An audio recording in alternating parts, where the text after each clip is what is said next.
Before I begin, there are two pieces of information you must consider. Have you ever noticed that when a mirror is reflected into another mirror, after multiple reflections, it begins to fade into a darker and greener infinity? The mirror can be cracked or completely unblemished. It simply doesn't matter. The light will always disappear and greenify the deeper the reflection tunnel runs.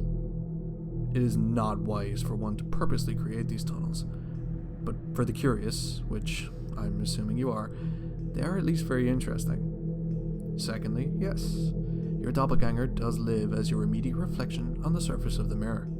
The good news is they are harmless. They live as you do, as clueless to you when they see you in their reflection. Why should they question your intentions when they have none themselves? They live with as much or as little peace as you do in a single reflection. It need not matter the day, the place, or position of the moon for this to occur. Although the darker it is, the easier it is for them to approach. It would also be a good idea to note the precise time at which you begin for reasons that will be made clear a little later.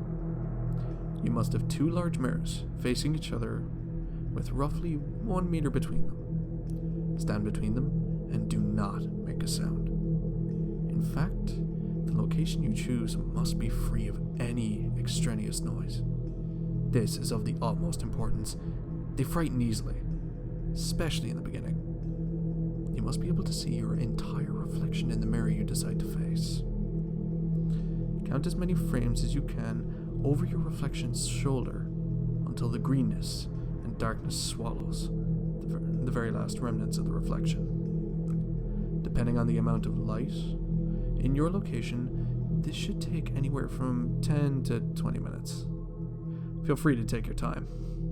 As your eyes strain to count the last visible frame, you should notice pale shapes emerge in the furthest green of the mirror tunnel before they retreat into their affinity once again. This may just be a trick of the mind at first, but slowly you will begin to see them more and more frequently. Once they begin appearing at more and more regular intervals, you may notice an uneasy expression appear on your reflection's face, although you may feel your own face at ease. Step out from between the mirrors immediately at this point, exit the room you were in, and lock the door behind you. They have awakened. If, on the second day, you feel as curious as the first, you may repeat the same process as described above. It must begin at the exact same time you had started the previous day, hence having written it down. Those things that you may have glimpsed at for only a few seconds may reappear more readily if you have earned their favor.